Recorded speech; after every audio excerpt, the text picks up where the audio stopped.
Bienvenidas, queridas amigas y amigos, a este programa especial en el cual hoy me toca sustituir a un periodista de mucho prestigio, Pedro Corso, y vamos a conversar sobre un tema que estremece a la humanidad desde tiempos inmemoriales. Se ha dicho que la civilización, el avance científico, tecnológico, nos iba a ir apartando cada vez más de la guerra y de la violencia, pero parece que las cosas no resultaron así. En este tercer milenio, las guerras han adquirido una repercusión, una proyección realmente algunas veces incontrolable. Incluso hay algunas manifestaciones de la guerra como el terrorismo que con su sofisticación han llegado a complicar las cosas de una manera realmente preocupante.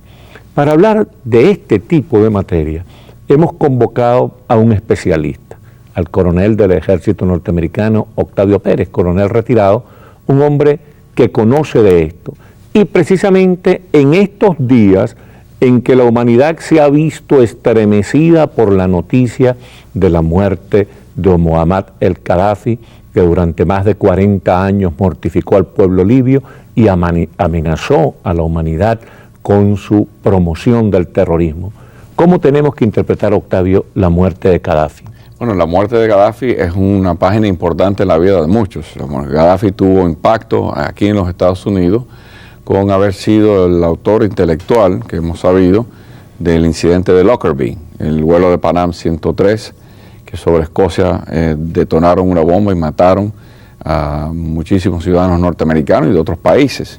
Gaddafi es un individuo que estuvo bajo sanciones por muchos años, un individuo que a consecuencia de la guerra del 2003 en Irak, el individuo demuestra, porque necesitaba remesas, necesitaba recursos, entrega un programa nuclear mucho más avanzado de lo que es el programa que tiene hoy Irán y que tenía supuestamente Saddam Hussein.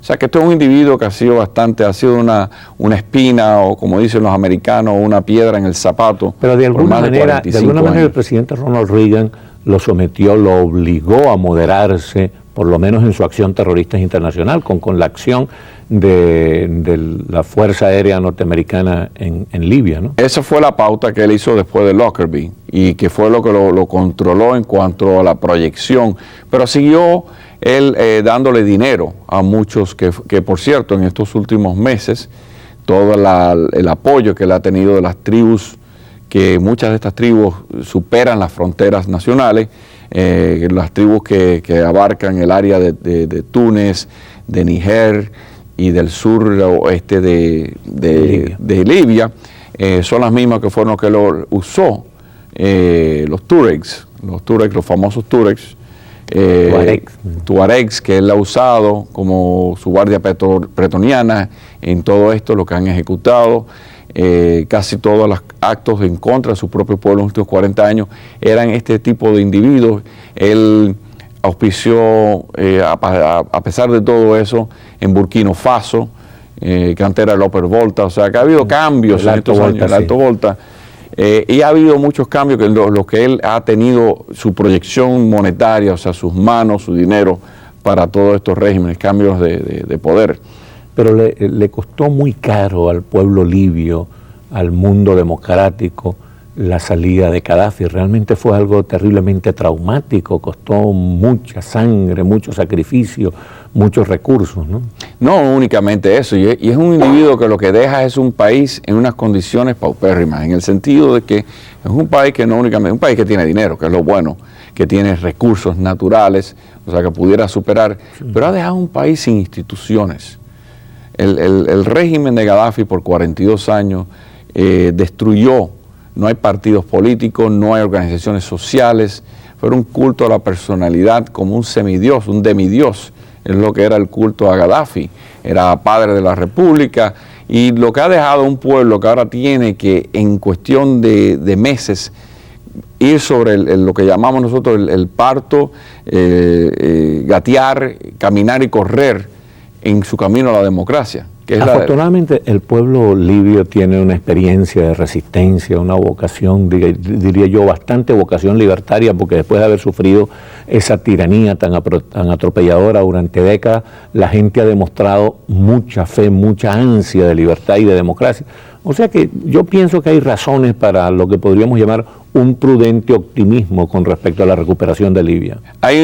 Mira, ahora que tú dices eso, volvamos a tu introducción. La tecnología, los adelantos, muchos de los muchachos que fueron los que en la Universidad de Benghazi empezaron este movimiento, como ha ocurrido, las revoluciones siempre lo hacen los jóvenes. Las revoluciones siempre tienen su fuente, porque son los que tienen el futuro por delante.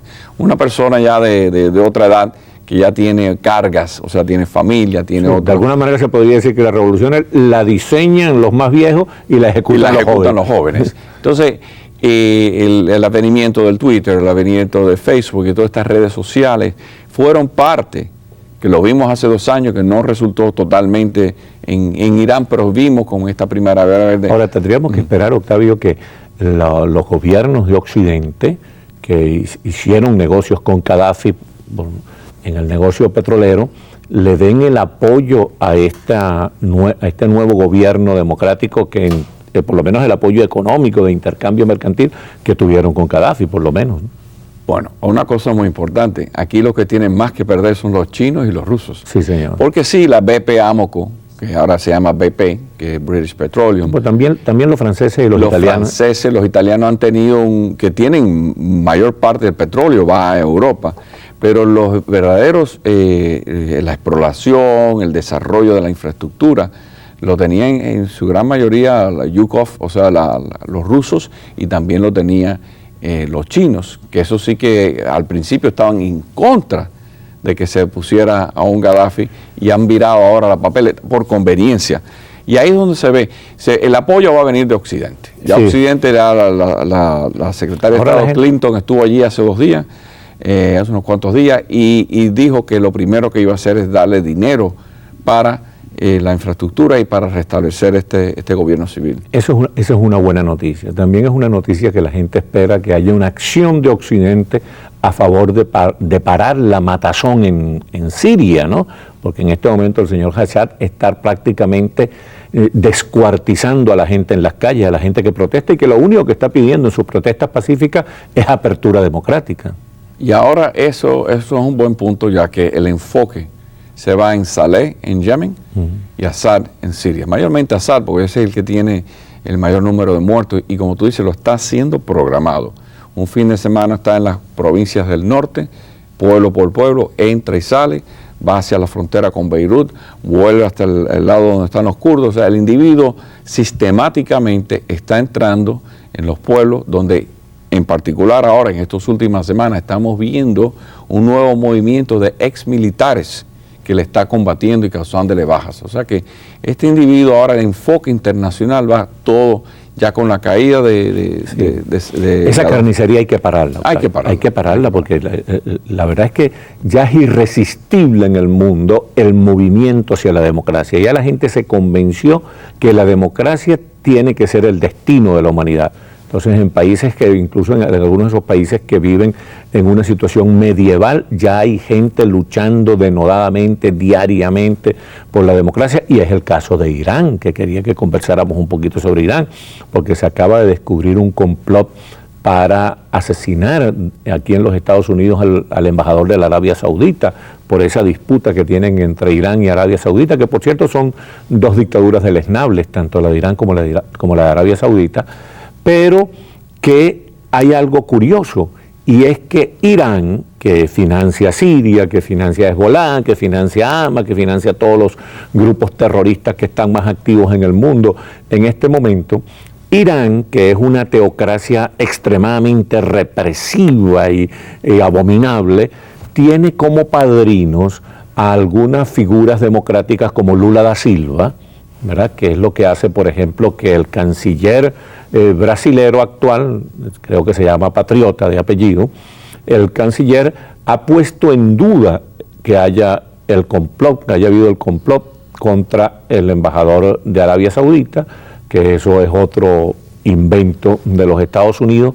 ¿Cuál es la verdad sobre eso? Se dice que había un complot para asesinar el embajador de Arabia Saudita y que eso iba a tener una ramificación para volver a hacer un atentado en Argentina, en Buenos Aires, como el que hicieron contra la Asociación Judía hace unos años. Bueno, la realidad es que hay una gran diáspora de árabes o de musulmanes en Brasil, mayormente, Eso lo hemos visto por los últimos 10, 15 años, donde el mismo Mohamed Atta pasó por Ciudad del Este. Ciudad del Este es la ciudad del pecado, de la Sodoma Gomorra del Nuevo Mundo, donde está la triple frontera, la triple frontera, donde está entre Paraguay, Brasil y Argentina. Sí. Y eso es un problema muy grave porque se sabe... Es una tierra de nadie, una ciudad sin ley. Ahí entra todo el mercado negro en la triple frontera, o sea que es un lugar donde siempre ha estado bajo el visto de los servicios de inteligencia de los Estados Unidos. La historia en Argentina, 2 atentados contra la AMNIA y el centro judío, es una realidad. Siempre ha habido esa fricción en la misma Argentina. Pero es verdad lo del complot. Bueno, déjame decirte mi punto de vista. Me parece muy curioso que el presidente de los Estados Unidos, en este caso el señor Barack Obama, haya denunciado el complot, o sea que debe tener algunos elementos de juicio muy contundentes, porque no puede comprometer su credibilidad mundial anunciando un complot que fuera una mentira. Y ahí es donde está la clave de todo esto. Primero, una aclaración que quiero. Los servicios de inteligencia son independientes del partido del poder. Yo estuve en los servicios de inteligencia 21 años. Y cuando uno no piensa que tú eres demócrata, yo republicano. Los partidos respetan eso. Los partidos, cuando tú tienes una labor, y mi labor fue por 5 años detectar los movimientos de las tropas norcoreanas en la península, esa era mi labor. A mí no tenía que ver quién era el presidente en la Casa Blanca, sino mi labor es esa. Y así es que se opera. Tu obligación era entregar información confiable a las autoridades. Entonces, lo que saca el Departamento de Defensa, lo que saca la CIA, lo que sacan los servicios de inteligencia a base de esto, porque estos son operativos que están pasando. Hemos detectado uno en Fort Dix, en New Jersey, donde hubo un grupo de 6 que estaban planificando ir a entrar a la base, que ya es una base de reserva, a destruir y matar. Hemos visto un operativo aquí en mismo Miami, en Overtown, donde una pequeña grupo de musulmanes trataron también. O sea, esto es una cosa que ha sido continua desde 2001, después de los atentados de septiembre 11. Cuando un gobierno decide que va a base de esta información, como tú bien dices, la primera diplomacia es la que se hace tras bastidores, donde se llama al embajador, se le presentan los hechos y dice, oye, ¿qué tú tienes que decir por esto? Ahora, ¿por qué es que sale a relucir? ¿Por qué es que existe la duda? Es verdad que la fuerza Quds y los servicios de inteligencia iraníes operan a otro nivel más alto, o sea, es un acto algo burdo. O sea que aquí queda esa duda de que en realidad haya sido el gobierno central, pero también se ve la posibilidad que una facción del Quds, del movimiento Quds, que es la guardia petroliana de los sobre todo que ahorita hay una disputa de poder entre el ayatolá, que esa es la base y el presidente Ahmadinejad, ¿no? Ahmadinejad. O sea, que podría, dentro de esa anarquía que se produce, podría aparecer una iniciativa más o menos independiente que no tiene el sello de los ayatolá, que son en realidad los que controla Irán. Entonces ahí es donde viene y se presenta como una baraja oportuna ahora para el presidente Obama, que para mí, en mi opinión, no ha tenido una política extranjera contundente, especialmente con los problemas del Medio Oriente. Y si te pones a analizar la política extranjera del presidente Barack Obama, es la perpetuación de la guerra de Afganistán, que eso es lo que tenía el presidente Bush. Ha duplicado los ataques por drones, que es muy efectivo, pero no podemos atribuirle eso enteramente al presidente Barack Obama. Eso es una consecuencia de cómo ha evolucionado la guerra, donde vamos yéndonos a una guerra de drones mayormente que de tropas.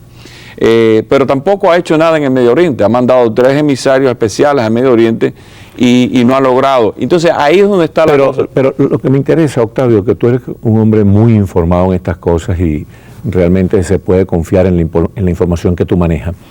Este complot para asesinar al embajador de Arabia Saudita en los Estados Unidos, ¿tiene veracidad o se equivocaron los servicios de inteligencia norteamericanos al darle al presidente de la República esa información para que hiciera esa denuncia? Bueno, la veracidad está ahí porque hubo un intercambio de dinero, hubo un wire transfer, o sea, hubo un intercambio. Con el narcotráfico mexicano.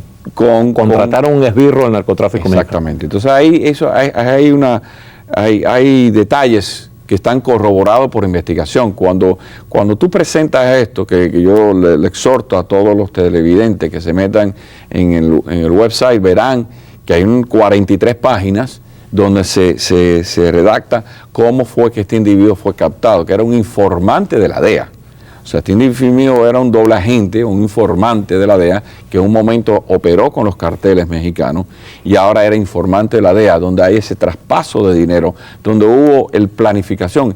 Entonces ahí es donde la gente viene la teoría del complot, que si es verídico o no. Cuando tú detectas algo en proceso sin ejecución, dice, no, eso lo hicieron los americanos, lo plantaron los americanos. No, estos son individuos que son susceptibles a ser captados. Estos son individuos que han operado y señala cómo y cuán eficaz. O sea que para que la operación hubiera tenido credibilidad, para alguna gente hubiera sido necesario que mataran a alguien. O sea y eso no lo vamos a poder cambiar nunca a muchos de la gente, porque la gente son así. Pero fíjate lo interesante de este caso. En este caso, primero, van fuera del territorio nacional, pero con la implicación que ya los cárteles mexicanos tienen operativos adentro de los Estados Unidos, que es otra información que se está manejando en los servicios de inteligencia. Ya los cárteles mexicanos están al punto de la distribución de la cocaína a nivel de cada ciudad. Y ahí es donde viene lo interesante de todo. Porque hay algo curioso, ¿no? Que es que el presidente Obama le señala al gobierno iraní que no deben abusar pues de la buena fe de los Estados Unidos, que eso puede tener consecuencias. Y uno se pregunta qué consecuencias puede tener cuando el desarrollo del plan nuclear iraní prácticamente no ha podido ser detenido.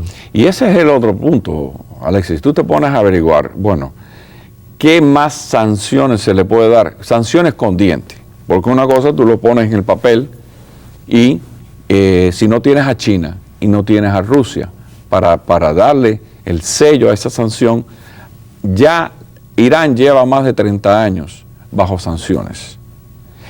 La válvula de escape ha sido Siria, por eso es muy importante que no caiga Siria en los ojos de Irán, porque Siria está funcionando como funcionó el Panamá de Noriega para Cuba, que era el puerto de entrada donde entraba todo lo ilícito, donde entraba todo lo que estaba prohibido, a consecuencia. Un instrumento de alivio para Cuba. Un instrumento de alivio para Cuba, en lo que era la Esmeralda, los operativos sí, que se sabían.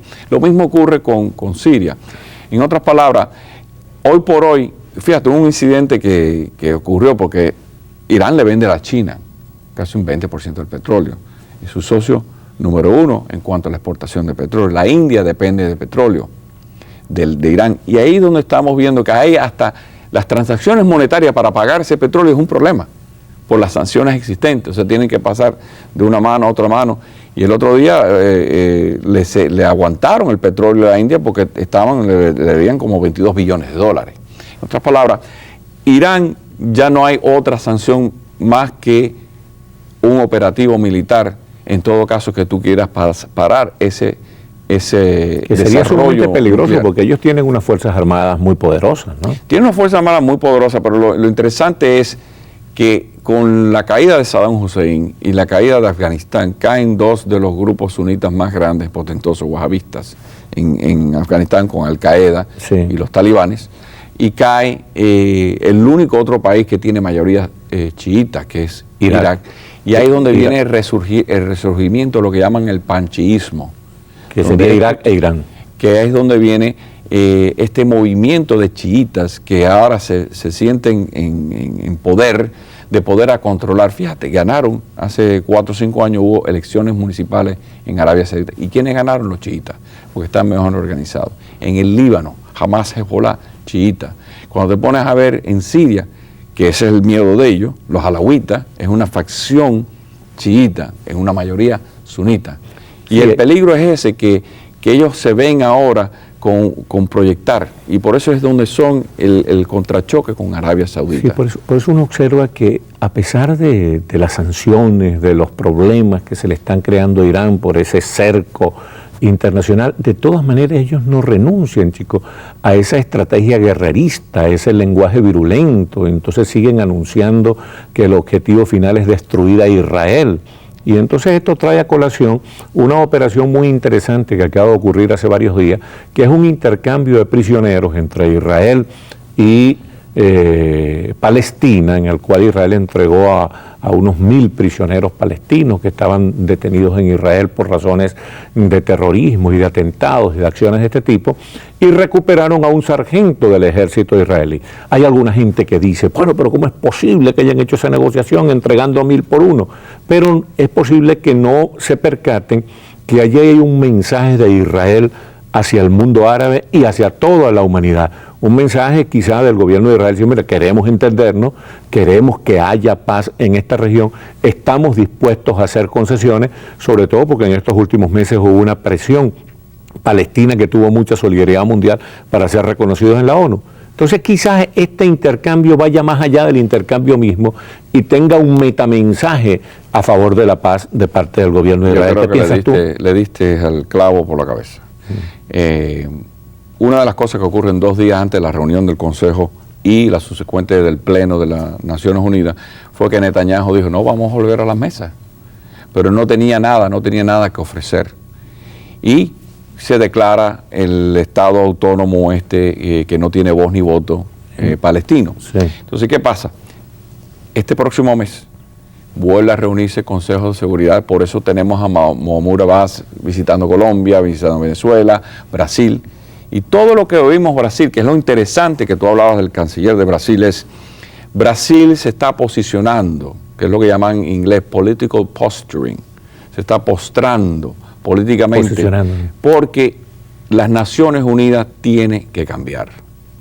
Eso de que un solo voto de los 5 miembros permanentes cause que no se pase unas sanciones, va a tener que cambiar, porque es un estancamiento, no se logra lidiar con una Siria, no se logra lidiar con una Corea del Norte, no se logra lidiar con nada en el mundo.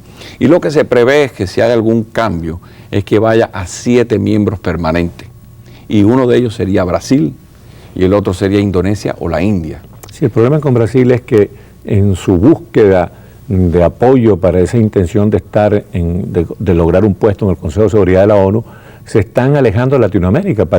Latinoamérica podría no sentirse representada por Brasil. Exactamente. Y la intención es que tuviéramos un país latino, sí, o hispano, sí, porque es brasilero, portugués sigue siendo sí, latino, iberoamericano, representándonos en ese foro. Lo ideal sería que teníamos eso y tendríamos... Pero mientras Brasil esté siendo el padrino de Ahmadinejad, y ahí Irán... está el problema, que ellos están buscando esa posición. Fíjate que en la votación se abstuvieron. Sí. Se abstuvieron, o sea que tú no votar es como tú ir a unas elecciones y decidir no votar, es entregar el voto al otro bando. Y esto lo han hecho consecuentemente en las últimas 5 o 6 elecciones. Ahora, una cosa buena de todo este proceso es que pareciera ser que ya hay la comprensión, que ya los palestinos y los judíos interiorizaron la idea de que la solución del problema del Medio Oriente en lo que atañe a Israel y Palestina es bilateral, que ellos tienen que sentarse a negociar y resolver ese problema porque a ambos les conviene la paz. Y ahí es donde volvemos al caso de lo que estábamos hablando de Netanyahu. El Netanyahu, en menos de un mes, poder hacer esta controversia, llegar a un acuerdo con Hamás, que Hamás sigue no reconociendo el Estado de Israel, y jamás usar a Fatah como su coadjutor. Es un logro, es una ganancia para Hamás, es una ganancia para Fatah y es una ganancia para Israel. Porque fíjate, la cosa más linda que ocurrió con ese intercambio de los primeros 480 y pico que entraron es cuando entregan el soldado judío, está el individuo con lo que llaman gout, o sea que estaba una falta de luz solar, de vitamina C, y casi desnutrido. Todos los palestinos que tuvieron 4 o 5 años estaban regordetes y con cachetes rojos, o sea que esa imagen fue impactante para probar cómo se comporta el uno y el otro. Pero cuando hay un pueblo que está dispuesto a dar 1000 por uno, te está diciendo que ahí es donde está lo que tú decías, la proactividad de ellos llegar a algún tipo de acuerdo y volver a la mesa de negociaciones. Mira, vamos a dar un gran salto hacia el pasado, hermano, porque sé que ahora el 28 de este mes, el 28 de octubre, el Instituto de la Memoria Histórica Cubana, que preside Pedro Corso, está convocando a un foro sobre la crisis de los misiles de 1962 y tengo entendido que tú eres un ponente en ese foro. Sí. Vamos a hacer un rápido recuerdo de lo que fue la crisis de los misiles. Sí. Bueno, la crisis de los misiles fueron los 13 días más críticos que ha existido en la historia moderna mundial. Fue una crisis que nos pudo haber llegado a lo que se llamó MAD, Mutual Destruction. Sí, la destrucción mutua asegurada. Asegurada. Fue una crisis que a consecuencia de eso se saca el teléfono rojo, la línea, el hotline entre Moscú. Entre Kennedy y Khrushchev. Moscú y Washington. La crisis es una consecuencia de una cosa que me preocupa mucho a mí. Era que los rusos estaban colocando en Cuba unos misiles. 6 bases de misiles intercontinentales de medio alcance y de largo alcance. O sea, la definición de medio alcance es 2.000 kilómetros o 2.500 y que Kennedy corrió el gran riesgo de una tercera guerra mundial. Cuando le conminó, cuando emplazó a los soviéticos, a la Unión Soviética, que sí se llamaba Rusia en esa época, él los emplazó a retirar esos misiles de allí. Y eso, y lo que te estoy tratando de llegar, estoy viendo unas cosas que son muy similares a los tiempos modernos. Ocurre la crisis a consecuencia de una estimación del Politburo de Khrushchev, de decir que este presidente es flojo por sus acciones en Bahía de Cochino, que era un movimiento oportuno de él poder hacer un jaque, porque ya los Estados Unidos tenía misiles en Turquía. Pero se demostró ahí, el presidente Kennedy demostró que era un hombre de carácter y que los Estados Unidos se hacían respetar. Bueno, miren, este asunto de la crisis de los misiles se va a hablar el 28 de octubre, de esto se habla el 28 de octubre en la Casa Bacardí de la Universidad de Miami, allá en Coral Gables, a las 6:30 de la tarde. A las 6:30 de la tarde. Octavio Pérez va a ser uno de los ponentes. Yo les recomiendo muchísimo que vayan, yo voy a ir a enterarme bien de cómo fueron las cosas. Muchísimas gracias, Octavio. Gracias. Qué bueno haber estado contigo, hermano. Y muchísimas gracias a ustedes, queridas amigas y amigos, por haber tenido la amabilidad de vernos y escucharnos. Que Dios los bendiga.